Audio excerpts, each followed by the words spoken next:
नमस्कार साथियों को। सभी लोग जुड़ जाइए जल्दी से और वीडियो को एक बार शेयर कर दीजिए। और बहुत ही महत्वपूर्ण मुद्दे पर चर्चा के लिए हम आप इस लाइव सेशन में जुड़े हैं। हालांकि 5 बजे का मैंने आपको समय दिया था, लेकिन चूंकि मैं रास्ते में था और अभी तुरंत पहुंचा हूं रूम पे, और मैंने जैसे जिस हालत में था उस हालत में आपके बीच में मैं जुड़ा हूं। तो अभी तक की जो अपडेट है और आगे जो भी संभावनाएं बन सकती हैं उन सभी पर चर्चा के लिए हम आप इस वीडियो सेशन में जुड़ रहे हैं। तो जो भाई बहन जुड़ रहे हैं उनसे गुजारिश है कि एक बार वीडियो को आप लोग शेयर कर दीजिए, जिससे तमाम लोगों तक ये वीडियो पहुंच जाए और हमारे आपके साथ चर्चा में अन्य लोग भी जुड़ सकें। क्योंकि 5 बजे का टाइम मैंने दिया था और शायद 25 मिनट में लेट हूँ, तो बहुत लोग तो इंतजार करते रहे होंगे। तो गुस्ताखी जो हुई, जो समय लगा, उसके लिए क्षमा प्रार्थी हूँ। और सीधा मैं मुद्दे पे आता हूँ, क्योंकि बहुत जरूरी मुद्दे पे आपसे चर्चा करनी थी और बहुत समय आपने इंतजार भी कर लिया है। सभी को नमस्कार जो भाई जुड़ रहे हैं, प्रेम कुमार भाई, अशोक भाई, निन्नू भाई, सचिन, रजी, अमर भाई, हृदेश भाई, अभिषेक वर्मा, सभी को नमस्कार। सुबोध, जो भी लोग जुड़ रहे हैं सभी को नमस्कार भाई, राजूपाल भाई।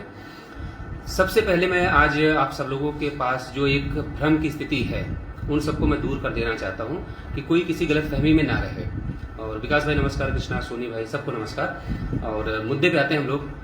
कुछ जो स्थितियां हैं जो आपके सामने मुझे लगता है कि रख देना चाहिए, उसके साथ मैं आपके बीच में उपस्थित हूँ। तो मैं शुरू कर देता हूँ बिल्कुल शुरुआत से, जिससे कोई भी कहीं से भी भ्रम की स्थिति में ना रहे। 27 तारीख को जो आपका आंदोलन हुआ, उसके बाद लगातार हम लोग मुलाकातों के क्रम में रहे और पहली और आखिरी कोशिश हम लोगों की ये रही कि जो 13 मार्च को जजमेंट आया है, उस जजमेंट के साथ जो परिस्थितियां उत्पन्न हुई, उन परिस्थितियों के साथ कैसे 6800 लोगों की नियुक्ति हो सकती है, उस दिशा में हम सभी लोग प्रयास करने में जुटे। उस बीच लोगों में एक अफवाह फैलाने की कोशिश की गई कि फला लोग सिर्फ कुछ लोगों की नियुक्ति चाहते हैं। हालांकि उसमें 2 तरह की अफवाहें फैलाई गई। एक दूसरा धड़ा भी था जो मेरिट में सूची में जो बिल्कुल ऊपर था, उसने ये फैलाया कि विजय यादव और उनकी टीम ये नहीं चाहते कि नियुक्ति हो, क्योंकि वो चाहते हैं कि उनके साथ जो नीचे वाले संघर्ष करने वाले लोग हैं उनका हो जाए। और नीचे वालों ने अफवाह फैलाने की कोशिश की, कुछ लोगों ने, मैं सबको नहीं कह रहा हूं, कुछ लोगों ने अफवाह फैलाने की कोशिश की और उन्होंने अफवाह फैलाई लोगों तक, ये कहा कि विजय यादव चाहते हैं कि सिर्फ ऊपर का जो, क्योंकि उनका उत्तर कुंजी में 1 नंबर बढ़ रहा है और उनका 65-82 है गुणांक, तो वो जो है उनके ऊपर वाले लोगों का हो जाए। फिर अफवाह फैलाई गई कि कुछ सीटों का आंकड़ा भी दे दिया गया, कितनी सारी सीटें मिल रही हैं जिसपे ये लोग समझौता कर रहे हैं। इन तमाम अफवाहों के बाद भी हम लोगों ने लड़ना नहीं छोड़ा, हम लोगों ने प्रयास करना नहीं छोड़ा।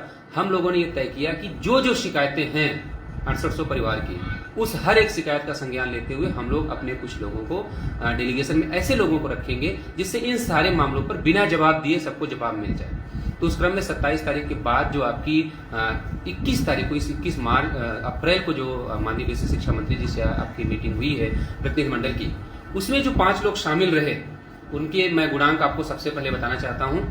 रीता दीदी का तो मुझे पता नहीं है, और जिनके मुझे पता है उसमें रामदयाल लोधी के 65.67 हैं, मेरे 65.82 थे, और हमारे अरुण गंगवार भाई जो एटा से आए थे उनका गुणांक 65.53 ही था, पूरा 53 है उनका पूरा। और साथ ही साथ नवनीत का जो हमारे है वो शेड्यूल कास्ट में बिल्कुल बॉटम, नीचे की एकदम श्रेणी में है, एकदम बिल्कुल बॉटम पे वो बैठे हुए हैं। उनका नवनीत कुमार के नाम से आप देखेंगे तो आपको उनका क्रमांक पता चल जाएगा।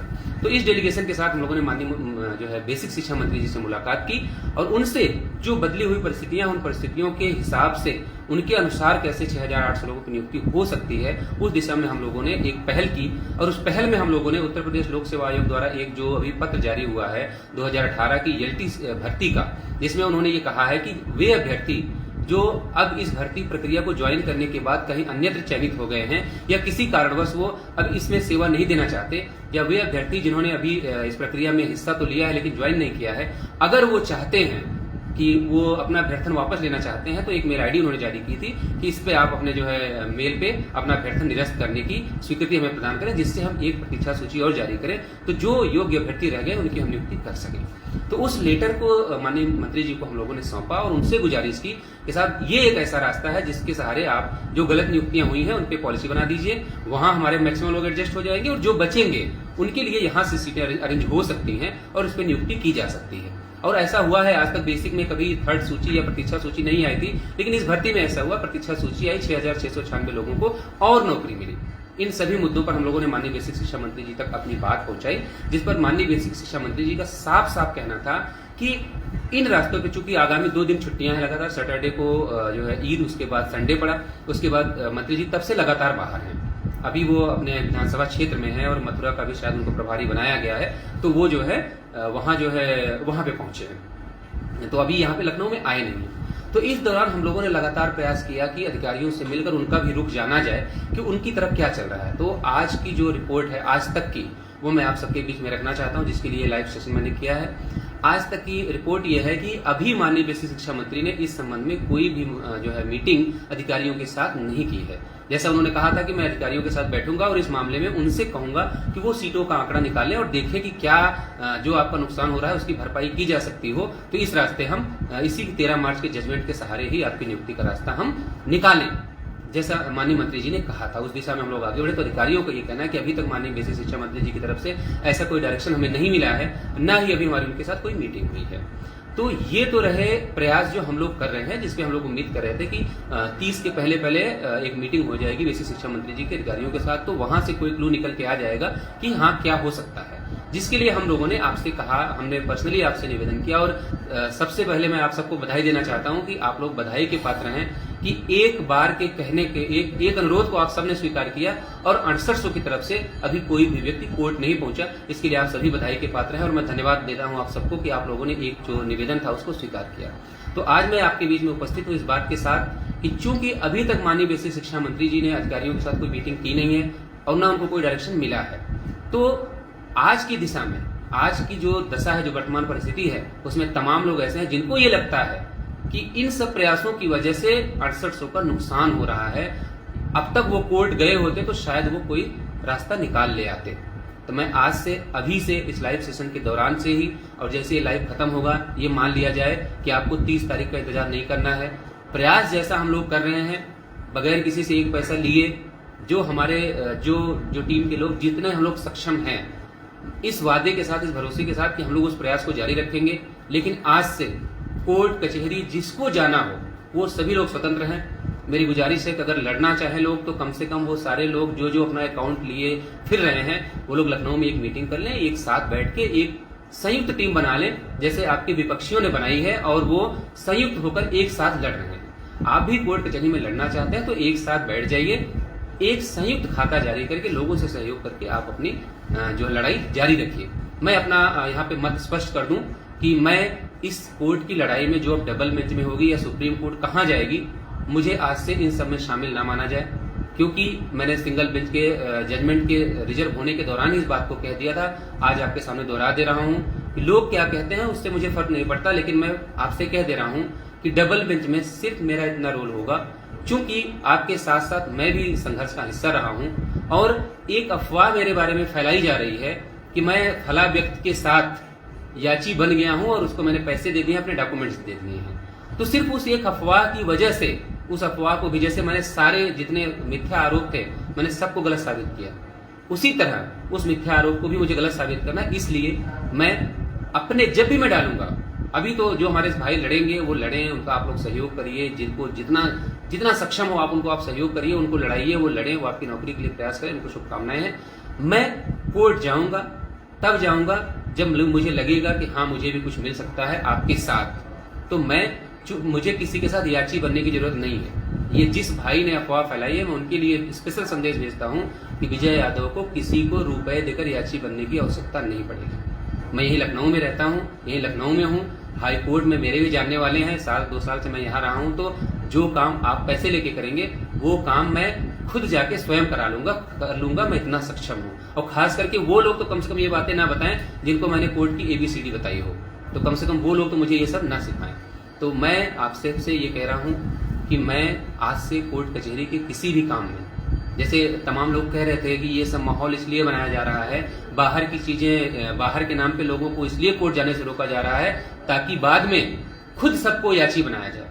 तो मैं सोशल मीडिया पे लाइव वीडियो के माध्यम से आप तक संदेश पहुंचा रहा हूं कि डबल बेंच की बात छोड़िए आप, चूंकि अब इस मामले का निस्तारण जो कोर्ट से होगा वो सुप्रीम कोर्ट के पहले लड़ाई रुकनी नहीं है। तो मैं सुप्रीम कोर्ट तक आपसे गारंटी दे रहा हूं कि मैं कहीं फ्रंट पे नहीं आऊंगा, ना मैं इस मुकदमे में अब कंटिन्यू करना चाहता हूं, ना मैं चाहता हूं कि मेरे ऊपर और एलिगेशन लगाए जाएं कि करोड़ों आ गए, 2 अरब आ गए, 4 खरब आ गए। इन सब आरोपों से मैं विचलित तो नहीं हुआ, लेकिन हाँ जिन चीज़ों से मैं खुद बच सकता हूँ उन चीज़ों से मैं अपने आप को बचाने के लिए इस पहल में मैं जो है शामिल नहीं रहूँगा। जहां भी मुझे लगेगा कि नहीं आपके साथ खड़ा होना चाहिए, वहां मैं सशरीर उपस्थित रहूंगा। जो मेरी सक्षमता होगी, जितना मैं समय दे पाऊंगा वो दूंगा, इस भरोसे के साथ कि बाहर के जो भी प्रयास में हम लोग लगे हैं उस पर हम लोग लगातार काम करते रहेंगे। और सबसे बड़ी बात कि हम लोगों ने जो भी प्रयास किया है उस प्रयास में जो आपका डेलीगेशन गया, मैं आप सबसे कह रहा हूं, जब भी कभी आपका लखनऊ आना हो तो किसी भी अधिकारी के पास जाइएगा और केवल उनसे इतना पूछिएगा, नाम लेके पूछिएगा कि उन लोगों की डिमांड क्या थी। आपको सब बताएंगे। वो लोग केवल एक बात पे अड़े थे, सिर्फ एक बात पे अड़े हैं कि 6800 लिस्ट पूरी जो है प्रोसीड होनी चाहिए और सीटों को जोड़ के प्रोसीड किया जाए। यही हम लोगों की डिमांड थी। इस डिमांड को हम लोग लेकर चल रहे थे। उसके लिए ना हम लोगों ने किसी से धनुगाई की, नहीं आप पैसा दो तभी हम लोग काम करेंगे। जो हम लोग सक्षम हैं उस दिशा में हम लोग प्रयास करते रहेंगे। लेकिन हाँ, चूंकि मैं देख रहा हूँ एक नैरेटिव सब बनाया जा रहा है कि नहीं क्या बोलते हैं कि कोर्ट जाने से ये लोग इसलिए रोक रहे हैं ताकि ये लोग बाद में याची बना सकें। तो मैं सोशल मीडिया पे सार्वजनिक रूप से आपसे ये कह रहा हूँ कि मेरा ऐसा कोई इरादा नहीं है और मैं किसी को याची वाची नहीं बना रहा हूँ। जो भी आगे आए, लेकिन हाँ इतनी गुजारिश है कि जो भी आगे आए, जिनको भी लड़ना हो वो आए लखनऊ में। मुझे ना बुलाए, मैं ना बैठूं, कोई दिक्कत नहीं है, लेकिन सब लोग आपस में बैठें। जैसे विपक्षी आपकी एकजुट होकर लड़ रहे हैं वैसे आप एकजुट होकर आप लड़िए। सहयोग की कमी नहीं आएगी, लोग सहयोग करेंगे। लेकिन आज से, अभी से और इसी वक्त से मुझे अब डबल बेंच और सुप्रीम कोर्ट के मामलों से छुट्टी दे दी जाए, फुर्सत दे दी जाए। उम्मीद है आप सभी गुजारिश मेरी स्वीकार करेंगे और ना भी करेंगे तो मैंने जो एक निर्णय लिया है उस निर्णय पर मैं अडिग हूँ और उसमें कोई संभावना नहीं बनती कि मैं उस पर पुनर्विचार करूँ। तो ऐसी कोई गुजारिश भी मुझसे न भेजिएगा। बस मैंने जो आपसे कहा है कि मेरा जो प्रयास है, 2, 4, 6, 10 लोग जो हम लोग यहाँ लखनऊ में रह के प्रयास कर रहे हैं, उसमें प्रयास तब तक करते रहेंगे जब तक हमें उम्मीद रहेगी कि नहीं हम इस रास्ते सफलता हमको मिल सकती है। जिन लोगों को तकलीफ हो इस बात से, उन सबसे मैं माफी चाहता हूँ कि एक समय आता है कि हर आदमी को कुछ चीज़ों को लेकर जो है तकलीफ होती है। तो वो तकलीफ हम लोगों को हुई है कि बहुत सारी चीज़ें करने के बाद भी लोगों को ये नहीं समझ में आया कि हम लोग क्या चाहते हैं। अब देखिए, अभी क्या प्रदीप पवार लिख रहे हैं, ये तो आपका स्टंट है भाई। तो आप भी सीखिए ना। स्टंट बेवकूफ़ लोगों के बस की थोड़ा होती है। उसके लिए स्टंट जो होता है ना, स्टंट बहुत एक्सपर्ट लोग जो होते हैं वो कर पाते हैं। स्टंट का मतलब क्या, टूट जाएगी टांग फांग आपकी अगर स्टंट के बारे में सोचेंगे। आप सोचिए मत, आप जो है इन सब चीज़ों से दूर रहिए। स्टंट का मतलब आपको ऐसे समझो कि आप जैसे कुछ गधे थे जो कहते थे कि बट वृक्ष के नीचे बैठने से कुछ नहीं होगा, तो उन गधों के मुंह पे जूता पड़ा है सीधा जब 6800 की लिस्ट आई। और सुन लो, उन गधों के मुंह पे दोबारा जूता पड़ेगा जिस दिन हम लोग नियुक्ति भी ले जाएंगे। ठीक है, तो अपना ये ज्ञान अपने पास रखो। और मुझे अब ये सब जरूरत नहीं है, क्योंकि अब मैं तुम्हारा गुलाम नहीं हूँ, तुम्हारा जो है कर्जदार नहीं हूँ। तुम मुझे कहोगे और मैं सुनूंगा। अब तुम जिस भाषा में बोलोगे उस भाषा में जवाब भी पाओगे। ठीक है, तो अपनी परवरिश, अपनी सलाह जहाँ जगह हो अपने वहाँ डाल के रख लीजिए। आप मुझसे मत उलझिए। मेरा जो मंतव्य था, जो मैं प्रयास कर रहा हूँ, मैं अभी भी कह रहा हूँ, जो हम लोगों के बस का है वो हम लोग प्रयास करेंगे। एक टीम है आपकी लखनऊ में, हम लोग लगातार प्रयास करेंगे। लेकिन हाँ, एक बात जो मैंने आपसे स्पष्ट कर दी कि जो भी बातें हुई बीच में जो नहीं होनी चाहिए थी और जिसका परिणाम आप सबके सामने है, सिंगल बेंच का जजमेंट, मैं ये चाहता हूँ कि चीज़ें दोहराई ना जाएं। जो भी लोग इसकी बागडोर को संभालें, जैसे परिवार में जब बहुत बड़ा परिवार होता है तो एक पीढ़ी से दूसरी पीढ़ी तक चीज़ें हस्तांतरित होती हैं, कोई जिम्मेदारी संभालता है, तो जो भी उसको करे कम से कम ऐसी सावधानी पूर्वक करे कि सिंगल बेंच में जो गलतियां हुई वो न दोहराई जाएं। दूसरी बात ये हो कि बढ़ के लड़ने में अपना ही नुकसान है, इस बात को समझ कर ही चीज़ें आगे बढ़ाई जाएं। तो मुझे लगता है कि आपके कुछ सवाल भी अब ले लेने चाहिए। तो जल्दी जल्दी जो आपके सवाल हों वो बोल दें, हम उस पर भी जवाब देकर इस लाइव सेशन को ख़त्म करें, क्योंकि अभी मैं पहुंचा हूं और समय भी, वीडियो भी लंबा हो जाता है तो ठीक नहीं लगता। तो जो भी आपके सवाल हों आप फटाफट जो है पूछते जाइए, मैं उस पर जो है अपनी बात रखता हूँ। मदन लिख रहे हैं, हम आपकी बात को समझ के कम से कम 5 साल मिल जाएगी। मदन भाई, मेरी दुआ है कि मेरी प्रार्थना है, मेरी विनती है कि कम से कम अभी आप लोग हताश मत होइए, निराश मत होइए। हम लोगों को अपने स्तर से प्रयास करने दीजिए। जिनको लगता है वो कोर्ट से बेहतर कर सकते हैं उनको उनका प्रयास करने दीजिए। एक जो बैरियर लगा हुआ था, और मैं बधाई देना चाहता हूँ, धन्यवाद देना चाहता हूँ सभी साथियों का जिन्होंने इस आग्रह को स्वीकार किया और मैं अभी तक गर्व से खड़े होकर अधिकारियों के पास इस बात को बोल पाया, मंत्री जी के पास ये बात बोल पाया कि साहब हमारे 6800 की तरफ से कोई भी आदमी कोर्ट में नहीं गया है, हम इस मामले का कोर्ट के बाहर निस्तारण चाहते हैं। तो इसके लिए आप सभी लोग बधाई के पात्र हैं। और सवाल आप लोग पूछें। अमित भाई लिख रहे हैं ज्वाइनिंग कब तक होगी। अमित भाई फिलहाल तो 9 मई तक तो आप उम्मीद मत रखिए, क्योंकि आचार संहिता लगी हुई है और माननीय मंत्री जी दो जगह के शायद जो है चुनाव प्रभारी बनाए गए हैं, और वो लखनऊ उम्मीद है कि कल आ जाएंगे। कल लखनऊ आ जाएंगे तो एक मीटिंग जो और उनके साथ होनी है, और शायद उस मीटिंग में अधिकारी भी रहें जैसा मंत्री जी को लगेगा उचित, तो उस मीटिंग के बाद ही हम लोग बता पाएंगे कि आगे क्या हो सकता है। रामफल मौर्य निराशा कपूर रवैया भाई, ये देखिए रामफल भाई, मैं आपको देखता रहता हूँ, अक्सर आप कमेंट करते रहते हैं और बड़ी सक्रिय साथी हैं आप। मैं आपको बताना चाहता हूँ कि निराशा को अपने ऊपर हावी मत होने दीजिए, हिम्मत रखिए, खुद को मजबूत रखिए। लड़ाई है, अब ये मामला फंसा है तो इसको निकालने के लिए हर तरीके अपनाने होंगे, तो जिसको जो तरीका अपनाए सबको अपनाने दीजिए। बस मैं ये नहीं चाहता था कि कल को लोगों को ये मौका मिले और ये कहें कि ये, जैसे मुझे सुनने में आया, आज मुझे बड़ी इस बात को लेकर तकलीफ है कि एक भाई का मेरे पास सुबह फोन आया और उन्होंने ये बताया कि लोग ये कह रहे हैं कि देखिए वो लिख रहे हैं, क्या नाम है, प्रवीण लिख रहे हैं कि खाली बचे पदों को जोड़ने की तैयार नहीं है सरकार। देखिए पहली बात तो आप अपनी जानकारी दुरुस्त करिए, मुझे लग रहा है कि आपने जानकारी की नहीं। सरकार का मतलब अगर आप अधिकारी समझ रहे हैं तो मुझे लगता है कि आपको ये समझना पड़ेगा कि जो है विभाग और सरकार दो अलग अलग चीज़ें हैं।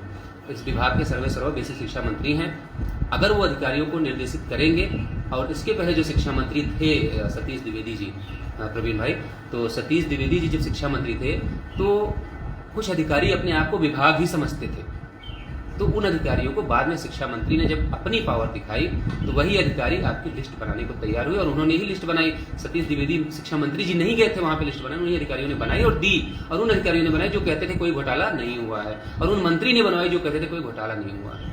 तो जब सब लोग इकट्ठा हुए, सबने निश्चय किया, जैसे अभी वो एक अपना भाई था जो कह रहा था कि स्टंट है, तो वो वैसे हमारे प्रवीण भाई भी थे, इनको भी नहीं लगता था कि बाहर से कुछ हो सकता है या धरने आंदोलन से कुछ निकल सकता है, तो चीजें निकली। तो मेरा ये मानना है कि जो जिस स्तर से प्रयास करें, हम आप इस स्थिति में हैं, कम से कम हम आप बच्चे नहीं हैं, कोई दूध नहीं पी रहा है यहाँ पे, सबको इतनी समझदारी तो दिखानी चाहिए कि हम यहाँ से क्या कर सकते हैं, जो पीछे गलतियां हुई कम से कम उसको अब तो ना दोहराएं, हम एक दूसरे की टांग ना खींचें, हम ये कहने नहीं नहीं जो करेंगे अहम ब्रह्मास्मि, मैं ही ब्रह्मा हूँ, मैं पर ब्रह्म हूँ, जो करूंगा मैं करूंगा, ये मैं छोड़ के अगर हम अब से हम बन जाएं तो शायद हमारे लिए कुछ अच्छा हो जाए। इसके लिए आप लोग परेशान मत होइए। विशाल भाई लिख रहे हैं नहीं, विशाल भाई आप छोटे भाई हैं और आप तो जेल तक सफर साथ में किए हैं, मुझे नहीं लगता कि आपसे ज़्यादा कोई समझेगा हम लोगों की तकलीफ। कि जब हम जेल में भी थे तो हम लोग इस बात की चर्चा कर रहे थे कि भले हम लोग जेल में चले आए, लेकिन कम से कम बाहर जो हमारे 6800 के लोग हैं उनमें चेतना आएगी, वो सोचेंगे कि हमारे 5 भाई जेल चले गए हमारी नौकरी के लिए, अब तो हमें अपना हक अधिकार लड़के लेना। तो उसके बाद भी लोगों ने सबूत मांगे कि आप जेल गए थे कि नहीं गए थे, वो सबूत भी देना पड़ा। खैर ये सब तो चलता रहता है, सबूत तो इस देश में बहुत बहुत मांगे जाते हैं, तो सब देते हैं, तो हमने भी दिया, कोई दिक्कत नहीं है। लेकिन सिर्फ इतना मुझे कहना है कि निराश ना हो, हताश ना हो, हम लोग प्रयास नहीं छोड़ रहे हैं अपना। हम लोग सिर्फ ये कह रहे हैं कि कम से कम जो लोग खलिहर बैठे हैं, जिनको कुछ नहीं करना, सुबह से लेके आधी रात तक व्हाट्सएप ग्रुपों में सिर्फ गंदगी फैलानी है, लोगों को गलत चीजें बतानी है, लोगों को ये बताना कि ये क्यों किया जा रहा है, उन चीजों पे मैंने अपना मंतव्य आपके सामने रखा है कि जो अगर ये कह रहा है कि नहीं ये सब माहौल इसलिए बनाया जा रहा है कि ताकि मैं बाद में आप सबको इकट्ठे याची बना सकूं अपने साथ, तो मैं उस पर अपनी बात रख रहा हूं कि भाई मुझे याची बनाने का कोई शौक नहीं चढ़ा है, मुझे किसी भी तरीके से कोर्ट कचहरी में लड़ने का शौक नहीं चढ़ा है, समाज सेवा का भूत था वो भी उतर गया है, जो भी चला गया, जो भी गंवाया, जो भी पाया, उन सब से कोई शिकवा गिला करने का कोई मतलब नहीं है। हम लोग अपने रास्ते पे, जिस रास्ते हम लोग प्रयास कर रहे हैं कि अगर सीटें मिल जाएं तो उसमें किसी को आपत्ति नहीं होनी चाहिए। वो सीटें इतनी भी हो सकती हैं कि 6800 से ज़्यादा भी हो सकती हैं, जितने हमारी होंगी उससे भी ज़्यादा हो सकती हैं। तो अगर उससे कोई रास्ता निकल आता है तो उसके बारे में किसी को कोई संदेह नहीं होना चाहिए। जो भाई बहुत परेशान, जो आप ये अपनी परेशानी मेरे सामने रख रहे हैं और मुझे अधीर कर रहे हैं कि मैं जो है आपसे कांटेक्ट नहीं कर पा रहा हूँ, मैं कमेंट पे अपनी जो है आपके रुक नहीं पा रहा हूँ, उन सबसे गुजारिश है कि आप निराश मत होइए। मैं यहाँ से कोई ऐसी बात नहीं कर रहा हूँ कि आप लोग जो है निराश हों। मैं आपको कुछ बंधन थे मैं उससे आज़ाद कर रहा हूँ, कुछ जो संदेह आपके मन में थे वो मैं आपकी जो है दूर करने की कोशिश कर रहा हूँ बस। बाकी जो कोशिश है वो कोशिश हम लोग करेंगे। देखिए शुभम पटेल भाई लिख रहे हैं कि सरकार के दफ्तर द्वारा बोला गया कि अभी हम कुछ नहीं कर रहे हैं, कितना सत्य है। देखिए जिसने भी ये बात बोली है उसका ये सिर्फ धंधा है और अपने धंधे को थोड़ा सा और ऊंचाई पे ले जाने का सिर्फ एकमात्र तरीका है। वो दो बातें कह रहे हैं। आप सुनेंगे ना तो आपको ताज्जुब होगा। असल में समस्या है क्या होता है ना, जैसे हम व्हाट्सएप पे 10 कमेंट आते हैं, 9 आपके पक्ष में होते हैं, कोई ये गलत दिखता है तो हम ये भूल जाते हैं कि 9 लोगों ने हमारे लिए अच्छा लिखा है। हम उस एक आदमी का कमेंट देखते हैं जिसने गलत लिखा है। तो वैसी ही बात हुई वहां पे। आपने ध्यान ही नहीं दिया कि एक ही व्यक्ति दो बातें बोल रहा है। एक तरफ वो कह रहा है कि 13 तारीख के जजमेंट पे हम आगे बढ़ेंगे, और दूसरी तरफ वही उसी के साथ का एक दूसरा व्यक्ति खड़ा होकर ये कह रहा है कि सरकार कह रही थी कि हम कुछ करने नहीं जा रहे हैं। तो ऐसा कोर्ट में कुछ नहीं हुआ है, और जो लोग ये अपडेट दे रहे हैं वो लोग कोर्ट में भी नहीं थे। अच्छी बात तो ये है कि वो लोग वहां कोर्ट में भी नहीं थे। कोर्ट में कल सिर्फ इतना हुआ है कि 13 तारीख के जजमेंट पे जब कोर्ट से सरकार से पूछा गया तो सरकार की तरफ से अधिवक्ता ने सिर्फ इतना बोला है कि साहब हमारे पास 13 तारीख का जजमेंट आया, 3 महीने का हमें जो है टाइम मिला हुआ है, इस पे हम प्रक्रिया को देख रहे हैं कि हम इसमें क्या कर सकते हैं, बाकी जो आपका निर्णय होगा। इतनी बात सिर्फ सरकार ने वहां पे बोली है, बाकी कुछ नहीं बोला। बाकी जो भी चीजें हैं वो इसलिए आपके सामने रखी जा रही हैं क्योंकि उनको चीजें अपनी आगे बढ़ानी, थोड़ी सी दुकान अपनी और ऊंचाई तक पहुंचानी है, तो वो सब चीजें वो करेंगे। शुभम लिख रहे हैं कोर्ट की बात क्यों कर रहे हैं, मैं बाहर के रास्ते का वो नहीं। शुभम भाई, मैंने ये नहीं कहा कि बाहर के रास्ते का क्या हुआ, मैं ये कह रहा हूँ कि जिनको ये लगता है, जो लग रहा है, तमाम लोग ऐसे जिनको ये लगता है कि अगर मैंने 30 तारीख तक लोगों को रोका नहीं होता तो अब तक शायद नियुक्ति हो गई होती। मैं उन सब लोगों के लिए कह रहा हूँ कि आज से वो आजाद हैं, वो कोर्ट में भी प्रयास करें, हम लोग कोर्ट के बाहर पर। मैं इसलिए आपके सामने कोर्ट की बात कर रहा हूँ कि तमाम तरह की बातें निकल के आई कि मैं लोगों से बाहर के रास्ते की बात इसलिए कर रहा हूं ताकि मैं बाद में आप सबको इकट्ठे अपने साथ याची बना सकूं। तो ऐसा मेरा कोई मंतव्य नहीं, ऐसा मेरा कोई ध्येय नहीं है, सिर्फ इसीलिए मैं कह रहा हूँ। प्राज्वल भाई लिख रहे हैं लोग कोर्ट एक हफ्ते में चले जाएंगे। भाई उनको नहीं रोका जा सकता, इस कारण से तो कितना नुकसान होगा। देखिए नफा नुकसान के बारे में तो बात ही नहीं करनी है प्राज्वल भाई, जो एक हफ्ते बाद जाए, मैं तो उनसे कह रहा हूँ कि वो 2 तारीख के पहले जाएं और वहां खड़े हो जाएं, अपनी बात करें। मुझे कोई एतराज नहीं है, मुझे कोई फर्क नहीं पड़ता। मैं अपनी बात पूरी ईमानदारी से, स्पष्टता से आपके सामने रख दे रहा हूं कि कोर्ट में मामला जो लोग लेके जाएं उनकी मदद करिए, उनसे कहिए कि अकेले अकेले मत भागो, सब लोग एक साथ बैठ के लड़ाई लड़ो। पिछली बार जिन लोगों ने अपने हाथ में कमान ली थी उनके साथ कमियां थी, वो नहीं कुछ कर पाए, वो लोग अच्छा हुआ उनको हमने हटाया नहीं, वो खुद रास्ते से हट गए। अब आप लोग आए हो नए खिलाड़ी, अच्छे ढंग से आप तैयारी करके जाओ कि जो पिछली बार चूक उन लोगों से वो चूक आपसे ना हो, आप लोग और बेहतर करके आओ। इस तैयारी के लिए मैं आपको कह रहा हूँ कि कम से कम मैं देख रहा हूँ कि नैरेटिव बनाया जा रहा था कि लोगों के पास ये मैसेज भेजा जा रहा है, मतलब लोग इस स्तर पे उतर आए कि बताओ, लोगों से ये कहा जा रहा है कि आप समझ ही नहीं रहे हो, सारे लीडर्स खुद याची बन गए, मतलब याची बन गए हैं और वो दूसरे गोले पे बने हैं। ना उनका कोर्ट में कहीं नाम है, ना उनका कहीं सोशल मीडिया पे वो एक सबूत नहीं दे सकते, लेकिन वो कह रहे हैं और लोग मान रहे हैं। ताज्जुब इस बात का होता है कि लोग इस बात के लिए भी फोन करते हैं कि भैया हम सुनने में आ रहा है कि आप याची बन गए। अरे यार, मैं किसी का मुहताज हूँ, कोई मुझे याची बनाएगा? कोई मुझे दूसरा कोई याची बनाएगा? हाईकोर्ट से बगल मैं रह रहा हूँ, यहाँ से बगल हाईकोर्ट है, पिछले 2 साल से मुकदमा मैं देख रहा हूँ, कोई दूसरा मुझे याची बनाएगा? अरे मुझे जिस दिन बनना होगा, मेरे साथ के लोग 50 लोग हैं, हम 50 लोग ही मिलके एक याचिका अपनी तैयार करके चुपचाप जाके डाल देंगे। उसके लिए शोर शराबा भी करने की जरूरत नहीं है, लेकिन वो आवश्यकता पड़ेगी, हमको पता है, जब जरूरत पड़ेगी तो करेंगे, नहीं पड़ेगी तो क्यों करेंगे। लेकिन जितने भी तीरंदाज हैं हमारे अपने भाई, जो मेहनत करना चाहते हैं, जो लड़ना चाहते हैं, वो लड़े, उनको बेस्ट ऑफ लक, शुभकामनाएं मेरी तरफ से। और इसको कोई इसको निगेटिव ना ले, मैं अपने आप को वहां से अलग कर रहा हूं तो आपको तो खुशी होनी चाहिए कि कम से कम आपको आज से ये नहीं कहना पड़ेगा कि अरे लूट लिया, ये कर दिया, वो कर दिया। तमाम जो लखनऊ में मेरा घर बताते हैं, दिल्ली में मेरा घर बताते हैं, कोलकाता में मेरा फ्लैट बताते हैं, कम से कम उन सब चीज़ों से तो आपको फुर्सत मिलेगी ना, आगे और किसी जिले में आपको ध्यान नहीं लगाना पड़ेगा। तो इन सब बातों पर मुझे उम्मीद है कि आप सब लोग गौर करेंगे, और जो भी हमारे भाई बहन आगे आएंगे उनका खुले दिल से स्वागत करेंगे, उनको मदद करेंगे, उनसे कहेंगे कि वो सारे लोग बैठ के तय करें, एक साथ मिलके इस लड़ाई को कोर्ट में वो आगे बढ़ाएं। हम लोग अपने स्तर से बाहर का जो भी हमसे प्रयास बन पड़ेगा, बगैर किसी से 1 रुपये लिए हम लोग उस प्रयास में लगे रहेंगे। सफल होंगे तो उसमें सबकी नौकरी है, नहीं सफल होंगे तो कोई हमारा उसमें व्यक्तिगत फायदा नहीं है कि उस बाहर के प्रयास के रास्ते मेरा हो जाएगा या आपका नहीं होगा। होगा तो सबका फायदा होगा, नहीं होगा तो जो सबका होगा वही मेरा होगा। शुक्रिया जितने लोग जुड़े। मुझे लगता है कि सवाल अच्छा ठीक है। प्रमोद शर्मा वाले का शिक्षा मंत्री के अधिकारियों से मीटिंग कब तक होगी? देखिए अभी फिलहाल मंत्री जी उस दिन के बाद से, जिस दिन सब लोगों की मीटिंग हुई है, उसके अगले दिन ईद का त्यौहार था, फिर संडे था, और संडे की शाम को ही माननीय शिक्षा मंत्री अलीगढ़ चले गए थे। हम लोग अभी तक जो प्रयास कर रहे थे वो सिर्फ इस बात को लेकर था कि जो उत्तर प्रदेश लोक सेवा आयोग का जो पत्र जारी हुआ है उसके सहारे किसी भी तरीके से हमारे जो साथी हैं जिनका इस नई प्रक्रिया के साथ नुकसान हो जाएगा, इस लिस्ट से उनके बाहर जाने का खतरा है, उनके लिए अगर सीटों का इंतजाम हो जाए तो हम इस लड़ाई को यहाँ से जीत के नौकरी लेकर जो कोर्ट में मामला चल रहा है वहां अपने उन साथियों का लगातार मदद करें जो उस मामले को कंटिन्यू करें। हम लोग इस बात पे वर्क कर रहे हैं और कोशिश है कि हम लोग उस रास्ते में जो भी मिलेगा तो वो आप सबके सामने होगा। और जो काम, जैसे अगर किसी को मेरी बात में अगर संदेह लगे तो जो काम हम लोग डंका पीट के कर रहे हैं वो काम हम लोग चोरी छिपे भी कर सकते थे, 3 लोगों को 2 लोगों को लगा देते, वो अपना बात करते आराम से जाके, लेकिन नहीं, नीयत में कोई खोट नहीं है। इसलिए सबको एक साथ 5 लोगों को 5 तरह के गुणांक वालों को हर समाज का प्रतिनिधि देते हुए हम लोग वहाँ पे बात की है। दीपक चौधरी लिख रहे हैं सीट 68 से कम तो नहीं होगी। देखिए दीपक भाई, एक बात यहाँ पे बड़ा वाजिब सवाल आपने पूछा है कि आज की जो परिस्थितियां हैं, अगर उस हिसाब से सरकार आगे बढ़े या विभाग आगे बढ़े तो आपको भी पता है कि जब 96 से लेकर 90 तक लोगों को उनकी कैटेगरी में शिफ्ट किया जाएगा तो सीधी सी बात है कि 6800 लिस्ट से जो वो लिस्ट होगा वो घटेगी, बढ़ेगी नहीं, उसमें ज्यादा लोग नहीं आएंगे। तब तक जब तक उसमें जो खाली सीटें हैं उनको जोड़ के उस घाटे की भरपाई न की जाए।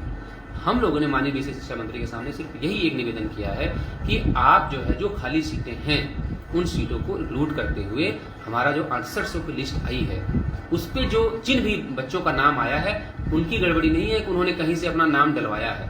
आपने लिस्ट बनाई, वो लिस्ट में आए हैं, आप जो है उतने लोगों की नियुक्ति आप कर दीजिए और सीटें और खाली मिलती है। हमने तो उनसे ये भी कहा है कि जिस वर्ग की सीटें खाली मिलें, मैं ये नहीं कह रहा अगर उसमें अनरिजर्व की सीटें खाली मिलती हैं तो उसमें जो जनरल के लोग आएंगे वो भी उसमें प्रतिभाग करें, हम उसके लिए भी तैयार हैं। लेकिन बस जो हमारा जो घाटा हो रहा है वो अगर पूरा होता है तो हम इस प्रक्रिया के साथ आपके साथ आगे चलने को तैयार हैं। लेकिन अगर नहीं होता है, अन्यथा की स्थिति में हम ये नहीं आपसे कहेंगे कि हाँ हमको अगर 1000 सीट मिले तो 1000 सीट दे दो, मेरा हो रहा है तो मेरा कर दो। इस बात के लिए पूरे प्रदेश में जितने साथी जुड़ेंगे, जिन तक ये वीडियो पहुंचेगा, मैं आपको आश्वस्त कर देना चाहता हूं कि हम लोगों की कोशिश जो थी वो सिर्फ इतनी थी कि 6800 में जो नुकसान हो रहा है उसको भरपाई करते हुए कोर्ट के बाहर हमारे लिए रास्ता निकाल लिया जाए। जितनी भी सीटें हों उन सीटों को जोड़कर हमारे घाटे की भरपाई करके इसको 6800 पूरा करने की कम से कम एटलीस्ट कोशिश हो। अगर हम उसमें सफल होते हैं तो इस दिशा में आगे बढ़ा जाए, नहीं होते हैं तो फिर जो सबका होगा वही हमारा होगा। बस मुझे इतना आप सबसे कहना था। इसमें तमाम तरह की बातें आएंगी। एक बात आए इससे पहले कि मैं आप सबसे पहले से ही बता देता हूँ कि उत्तर कुंजी को लेकर बड़ा संदेह की बात है। लोगों ने कहा कि भाई उनका तो उत्तर कुंजी में हो जाएगा।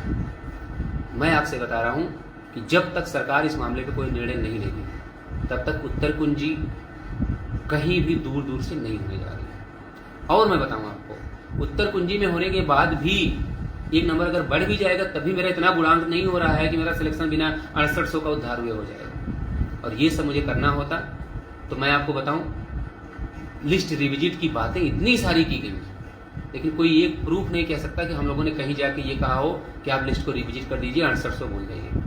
हम लोगों ने कहीं नहीं लिखा। अगर हमारी नीयत में खोट होता तो हम 65-53 वाले अरुण गंगवार को एटा से न बुलाते और रामदयाल भाई को हम ये नहीं कहते कि नहीं आप भी चलिए, ठीक है। अभिषेक वर्मा बोलेंगे 6800 में याची लाभ कैसे मिलेगा, लोग गुमराह कर रहे हैं। आप 6800 में याची लाभ की बात कर रहे हैं अभिषेक भाई, मैं आपसे कह रहा हूं कि इस मुकदमे में अब किसी को भी याची लाभ नहीं मिल सकता। उसकी वजह मैं आपको बता रहा हूं, जरा आप समझिएगा। अच्छा, आप सोच के देखिए कि अगर ये 6800 की लिस्ट अगर ये नियुक्ति पद में तब्दील हो गई होती और वो जनरल के लोग कार्य कर रहे होते तो आज जो लड़ाई होती वो ये होती कि 69,000 का क्राइटेरिया आपने तोड़ दिया है, इसलिए जो गलत जनरल है इनको हटाया जाए या तो हमारे याचियों को भी रखा जाए। लेकिन अब लड़ाई ही सिर्फ 2 बात की बची है, सिर्फ इतनी लड़ाई बची है कि एटीआरई पे हम जीतेंगे तो 6800 लोग अंदर हो जाएंगे, एटीआरई पे नहीं जीतेंगे तो 6800 में जो घटेंगे उनके लिए सीटों का इंतजाम करके सरकार व्यवस्था करे, चाहे उनको उनके हाल पे छोड़ दे, चाहे वो 6800 भूल जाए, एक भी सीट न दे। सिर्फ लड़ाई इसलिए किसी बात की बची और कोई लड़ाई बची ही नहीं है। और आप सोचो, आज जो आपसे कह रहे हैं, अभी आज मुझे सुबह कुछ लोगों ने फोन किया और बताया कि भैया वो लोग बड़ा रिक्वेस्ट कर रहे हैं कि सब लोग उनकी मदद करो, उनकी तरफ से 5 वकील आ रहे हैं, उनकी तरफ से 6 आ रहे हैं। मैं कह रहा हूं उसी पाले में तो तुम भी खड़े थे इसके पहले, तब कहां गया था समाज, तब कहां गया? तब 6800 तुम्हारे दुश्मन थे, तब तो तुम 6800 लिखते थे, यानी लाश थे ये। तो आज इन लाश में जान कहां से तुम्हें दिख रही है जो इनसे सहयोग मांग रहे हो तुम? आज ही तुम्हारे लिए जिंदा हो गए जिनको तुम लाश बनाते, जिनको कहते थे कि इनकी मैं जिंदगी बर्बाद कर दूंगा।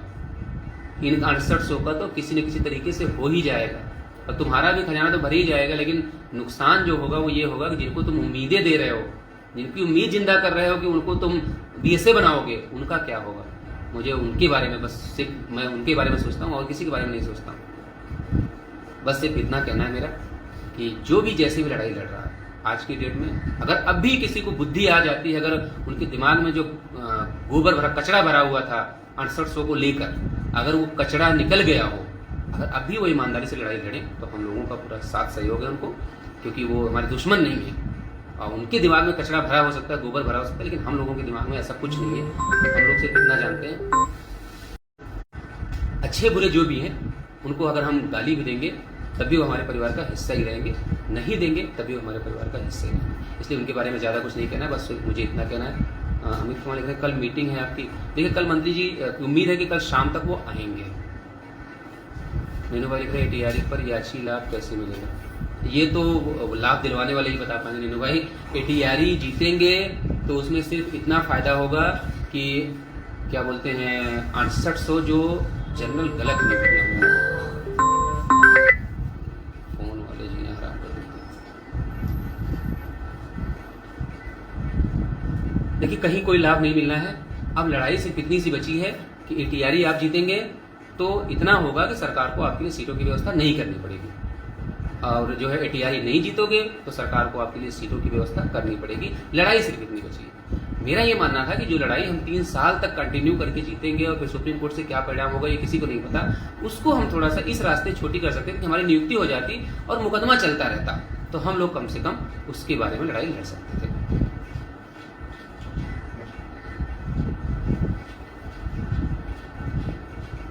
अमित भाई मीटिंग कल नहीं है, इसको आप ऐसे समझिए, कल माननीय मंत्री जी के लखनऊ आने की उम्मीद है। वो लखनऊ आएंगे, उसके 1-2 दिन बाद हम लोग बातचीत करके वहां पे जैसे उनकी, देखिए हम उनकी गरज नहीं है, गरज हमारी आपकी, हमको उनकी सुविधा देखनी है कि उनकी सुविधा के अनुसार हम बैठेंगे।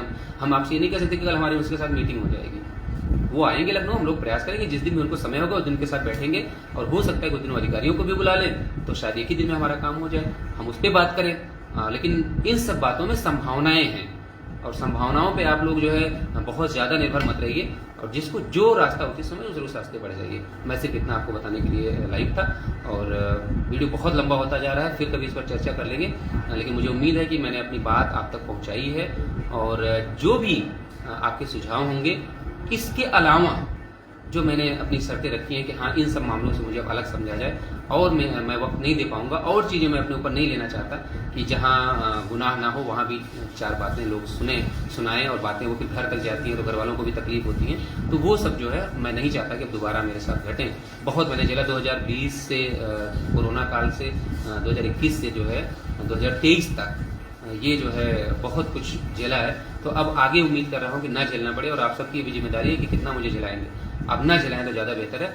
नए लोग आए, उनका स्वागत करिए, बाहें फैला के उनको गले लगाइए, उनको हिम्मत दीजिए, उनको ताकत दीजिए, नहीं हम आपके साथ हैं, आप लड़िए, आप हमारे जो है नायक हैं, आप हमारे लिए लड़ेंगे। उनका स्वागत करिए, उनका सहयोग करिए, किसी का विरोध करने से आपको कुछ नहीं मिलेगा। ठीक है, तो शुक्रिया। मुझे लगता है कि जो सवाल थे वो 2-4 आ गए, और यही बेसिक से सवाल थे। मैंने कोशिश की कि आप सबसे जो है आपको बता दिया। एनओसी की बात जो कह रहे 2 तारीख कट ऑफ का क्या होगा, देखिए एनओसी पे जो नियुक्ति मिलेगी उसको नियुक्ति मिलने दीजिए, उसमें हमारा आपका नुकसान नहीं है। उनको नियुक्ति मिल जाएगी तो हमारे आपके लिए फायदे की बात है। जितने गुणांक पे नियुक्ति देंगे कम से कम ये पता चल जाएगा कि उनके दिमाग में क्या चल रहा है। अगर वो 65-53 तक देंगे, इसका मतलब है कि वो 800 की नियुक्ति किसी भी तरह से वो करना चाहते हैं। राहुल यादव वाले में अनुप्रिया दीदी कुछ नहीं कर रही हैं।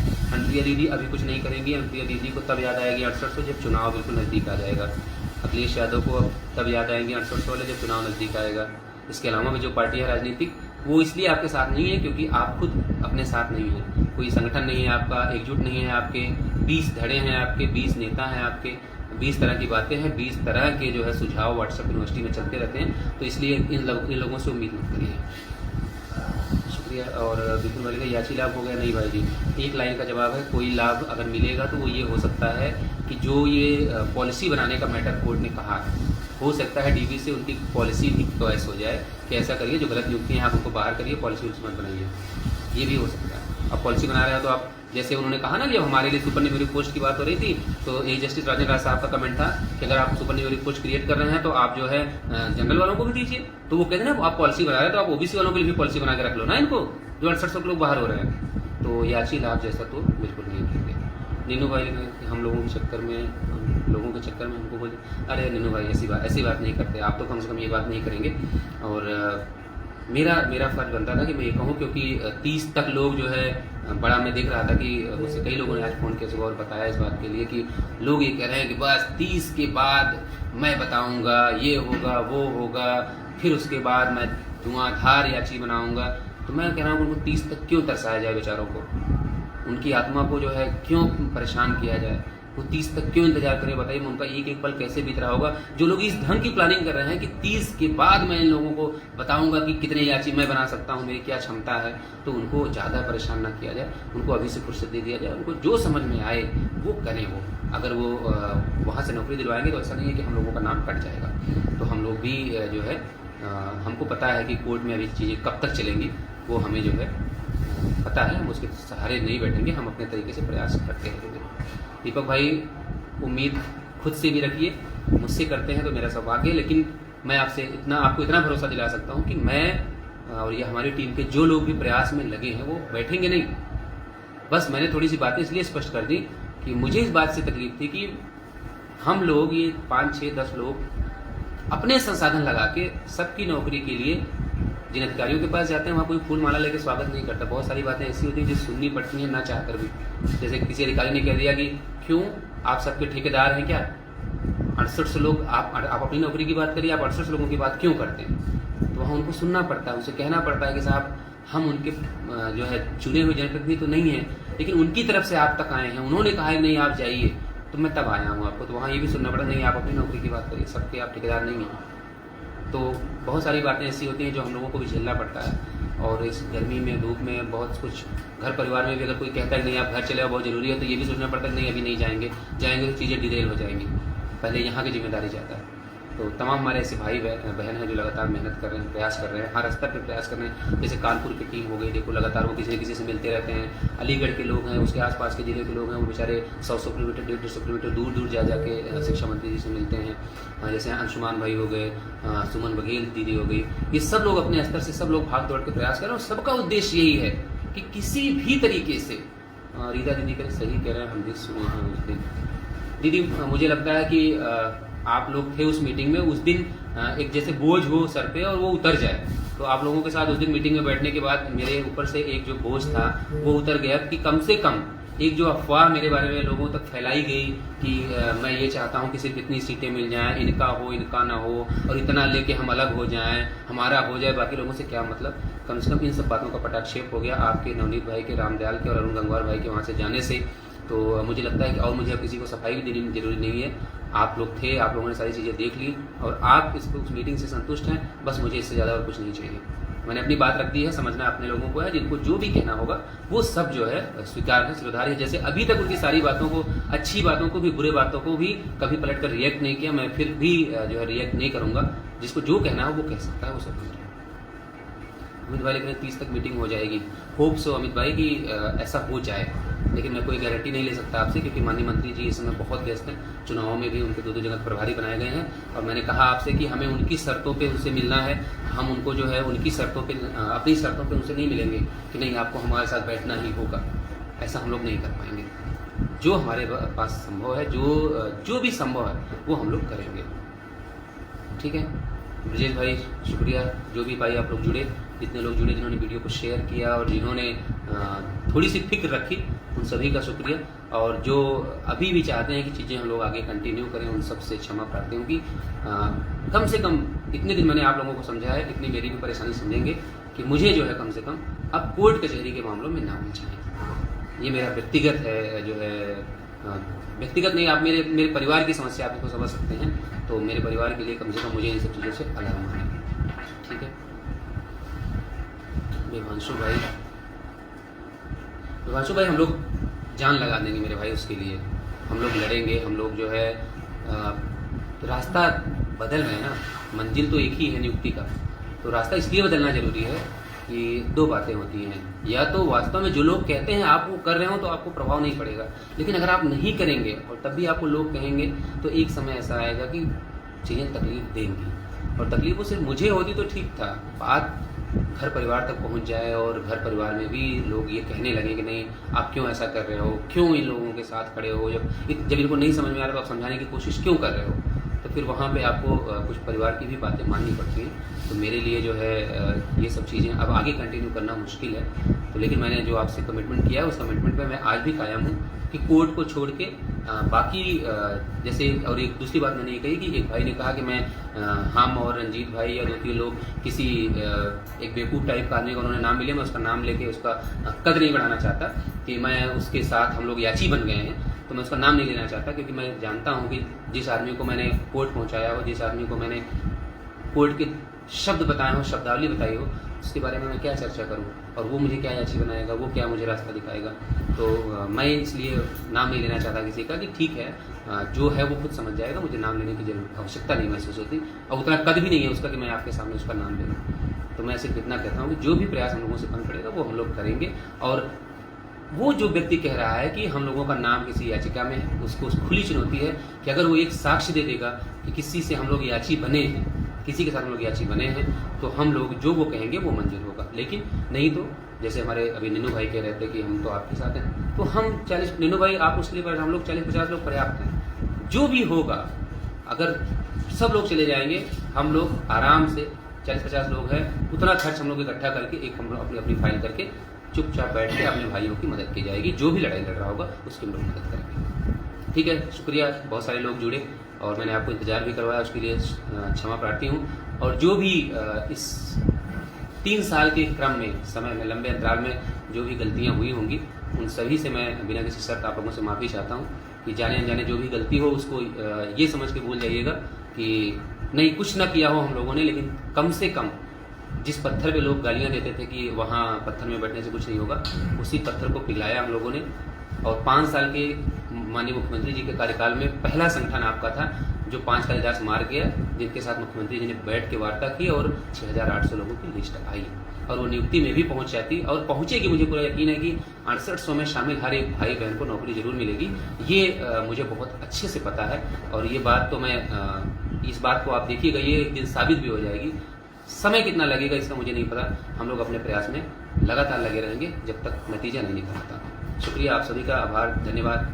आप सब सफल हों, ऐसी मंगल कामना के साथ आप सभी को नमस्कार।